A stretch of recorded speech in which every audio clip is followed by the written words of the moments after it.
Влада, сакам да ви искритикувам за тоа што во моментов во салата имате присутни само тројца, еве и четвртиот министер влезе, ама гледајќи го бројот па и на пратеници кои што се присутни, ама затоа не треба да има комисии кога има пратенички прашања. И тоа е пракса која што постои долго време, никогаш немало. Министри, бро. Не, да се сконцентрираме. Поставете ги прашањата, колега. Критика е и за владата, критика и за парламентот. Дали тоа има врска дека господинот Мисовски ја води денеска седницата или не знам, ама во секој случај да преминеме сериозно. Колега Димовски, согласно деловникот, мене ме овласти председател да јас да водам седницата. Имате збор, повелете, поставите прашања. Се шалев во врска со ова, се надевам не се навредивте. Значи, имам три прашања. Да ги поставам се од делот повеќе на економските теми и финансиите. Првото прашање сега го поставам, иако се однесува доминантно на министерот за финансии, на министерката за труд и социјала и на целиот сегмент од економскиот ресори во владата, сега го поставам прашањето до премиерот. Господин председател на влада, во последните неколку месеци во собранието се стигнати сериозни закони од Министерството за финансии, од Министерството за труд и социјала, или закони кои што ги тангираат тие две министерства, а се предложени од пратеници, со кои што се прават сериозни измени во функционирањето на овие министерства и на сите институции кои што се под нив. Например, вчера донесовме еден закон со сериозни измени во функционирањето на Фондот за пензиско осигурување. Законот стигна во собрание во 10 часот утрината, а собранието го изгласа во 18 часот и 10 минути. По истата логика, вчера на седница, мислам дека предложени од пратеници исто така, имаше три закони кои што регулираат сериозни проблематики поврзани со Министерството за финансии. Претходно направивте даночна реформа, исто така со закони по скратени постапки. И сега сакам да направам дистинкција. Не навлегувам и не сакам да коментирам околу закони кои што го тангираат политичкиот систем, а се носат по скратена постапка. Еве тоа да го оставиме како тема, ќе го збориме друг пат. Сакам да ви упатам прашање, дали не мислите дека на таков начин, со такво носење на закони, по скратена постапка, со кои што предизвикуваме значајни промени во даночната политика, дали на начинот, дали на висината на даноците, дали на начинот на наплата на даноците, дали на основицата за наплата на даноците. Вчера и со законот за Фондот за пензиско осигурување исто така правиме значително поместување на правилата на игра и тоа го правиме на 2 дена пред Нова година. Дали мислите, како поранешен стопанственик, дали е тоа исправно? И дали е предвидливо? И дали е коректно спрема компаниите во Република Македонија да правиме такви измени за кои што тие не се ни спремни да ги направат?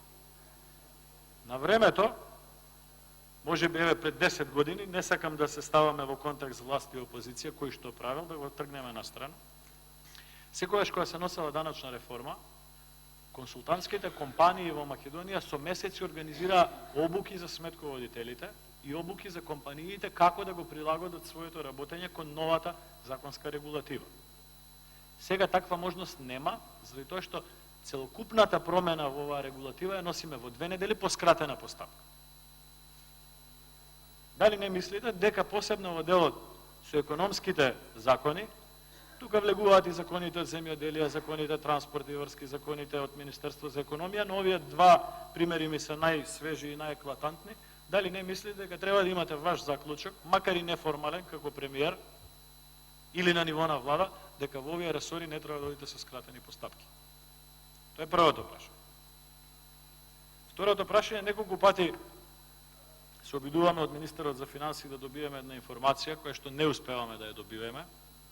Многу пати е поставена и еве да искористам и оваа форма на активност на пратениците, а тоа е во делот на прогресивниот данок. Ова го прашање е до министерот за финансии. Во делот на прогресивниот данок, и тука не ме интересира околу даноците за закуп или за спортски игри, така натака, ги тргам тие настрана. Ме интересира колкав ќе биде ефектот од зголемувањето на даночната основица од 10 на 18% за лицата кои што примаат над 90.000 денари врз буџетот. Кукав ќе биде ефектот? Дали има Министерство на финансии пресметки?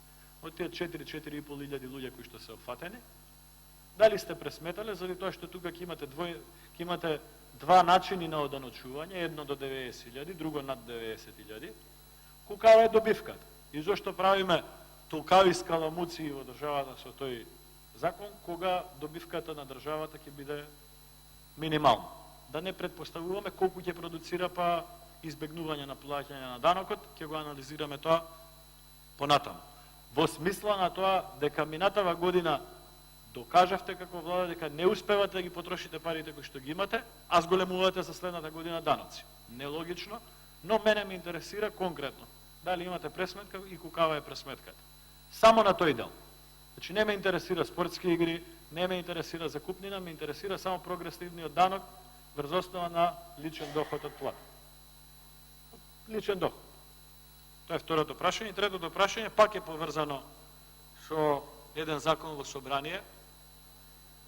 Можеби граѓаните не се научени, но искрено, господине подпредседател на собрание, господине председател на влада, ние немаме време да дискутираме за законите тука во собрание, пошто сите се по скратена постапка.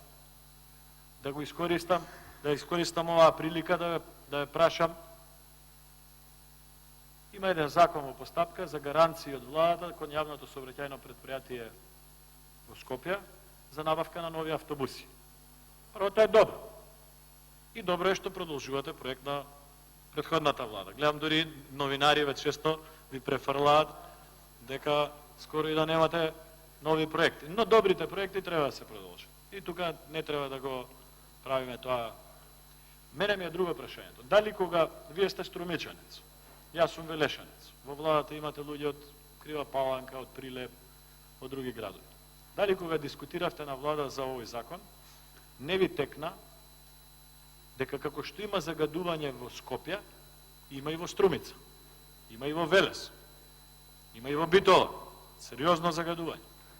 Дали не ви текна дека во елементи на давање на гаранција спрема јавното сообраќајно предпријатие, кое што сака да набави автобуси, не треба да најдете начин да дадете гаранции на општините поголеми или владата да ги набави, како што ги набави претходната влада автобусите, да набавите превозни средства како една од мерките за намалување на загадувањето и за другите општини.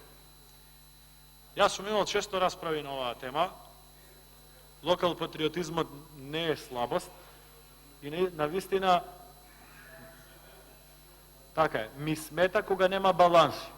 Јас сум правил на претходните министри за финансии пресметки колку пример Гостивар и Прилеп се поголеми од Велес и дали таков е соодносот во средствата кои што ги добиваат како градови. Никогаш не било за жал. Но Скопје секогаш надфрлува по број на жители. Од една страна, политички може би е курентно, најмногу гласачи живеат во Скопје. Ама така им правиме штета на скопјани, заради тоа што Скопје го правиме мегалополис, другите градови не им создаваме услови, сите доаѓаме во Скопје и градов не функционира. Дали за оваа политика конкретно сте спремни да разгледате начин, таква поддршка или гаранција, па дури и да финансирате како влада набавка на автобуси за поголемите градови каде што тоа функционира веќе како, значи има градови каде што има јавен превоз. Во Прилеп има, во Битола има, во Велес има, во Штип има.